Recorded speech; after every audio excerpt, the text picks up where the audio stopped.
आप सभी को शिवरात्रि की बहुत सारी शुभकामनाएं। शिवरात्रि अर्थात शिव की रात। इस रात हम शिव की गहन साधना करते हैं। शिव के भक्त इस शाम या रात को बिना सोए शिव की पूजा करते हैं। शिव के नामों का जाप करते हैं या ओम नमः शिवाय का जाप करते हैं, अर्थात पूरी रात शिवलिंग का अभिषेक करना या शिव का अलग अलग स्तरों पर अलग अलग तरीकों से होम करना। शिव ने संपूर्ण मानव जाति या विश्व की संपूर्ण प्रजातियों को जो कुछ दिया है उसके प्रति गहरी कृतज्ञता व्यक्त करते हुए शिव के भक्त उनकी साधना करने के लिए रात भर जागते हैं। शिव को बलिदानों के राजा, त्यागराज के रूप में भी जाना जाता है। जब दूधिया समुद्र का मंथन किया जा रहा था, तब वासुकी द्वारा छोड़ा गया विष पीकर उन्होंने स्वयं का बलिदान कर दिया। वो अत्यंत हानिकारक विष था। यदि वो विष पृथ्वी या आकाश गंगा पर गिरता तो आकाश गंगा को नष्ट कर सकता था। यदि वो पृथ्वी पर गिरता तो सारी सृष्टि नष्ट हो जाती। ब्रह्मा के पुत्र माने जाने वाले प्रजापतियों ने भगवान शिव से उस विश्व को संभालने की प्रार्थना की, जो अमृत पाने के लिए होने वाले समुद्र मंथन के दौरान रस्सी के स्थान पर प्रयोग हो रहे सर्प राजा वासुकी के मुख से निकलने वाला था। महालक्ष्मी ऐरावत हाथी, जिसका उपयोग भगवान इंद्र को मनाने के लिए किया गया था, सहित समुद्र से कई चीजें निकलीं। कीमती रत्न, हीरे जवाहरात और भी बहुत सी अनमोल वस्तुएं समुद्र से निकलीं, जो कई देव पुरुषों, कई लोगों द्वारा संभाल ली गई थी।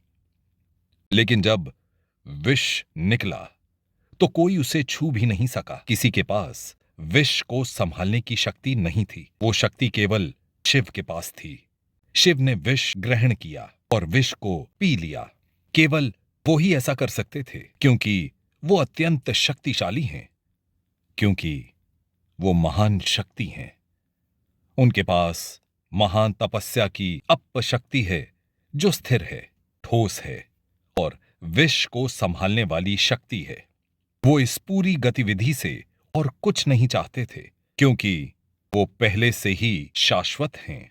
तो शिव ने विष का सेवन किया और कहा जाता है उनकी पत्नी मां पार्वती ने विष को उनके शरीर में प्रवेश करने से रोक दिया। इसे गले में ही रोक दिया था, तो वे नीलकंठ बन गए। अतः त्यागराज और नीलकंठ, नीलकंठ अर्थात नीलाकंठ, नीले कंठ वाले भगवान, क्योंकि विष उनके गले में ही अटक कर रह गया था। ऐसा माना जाता है कि अगर विष आपके शरीर में प्रवेश कर जाए तो आपको सोना नहीं चाहिए। नींद विष को तेजी से फैला देती है। तो शिव सोए नहीं, मां पार्वती नहीं सोईं और सारे भक्त भी नहीं सोए। यही शिवरात्रि है। हम सभी ओम नमः शिवाय, शिवाय नमः ओम या किसी और ऐसे मंत्र का जाप करते हैं।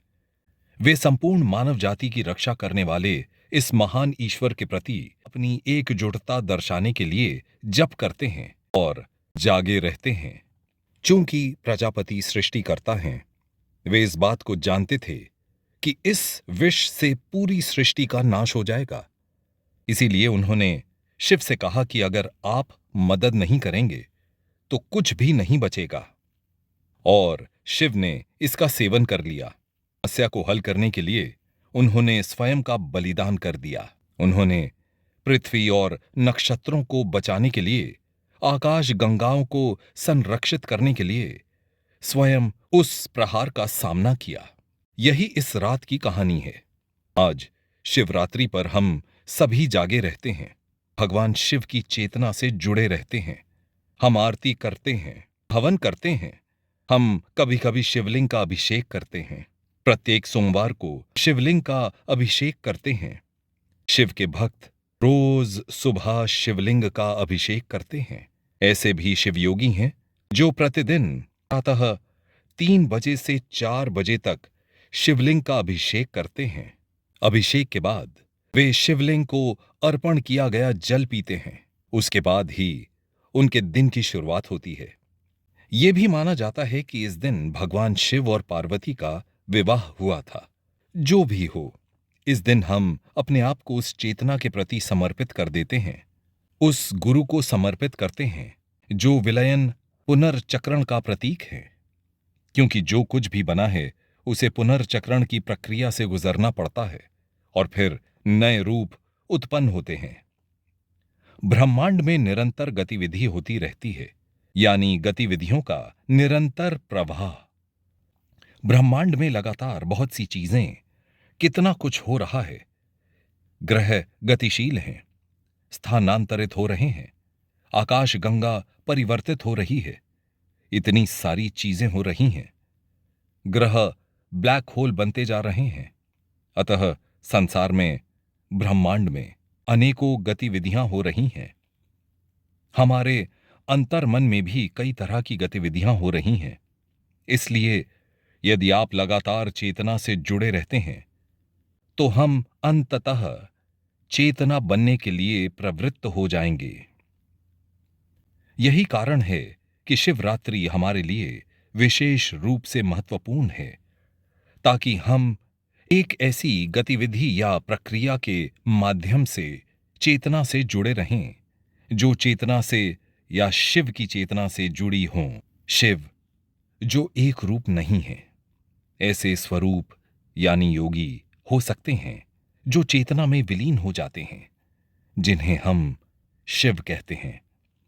सब कुछ आवृत्ति है।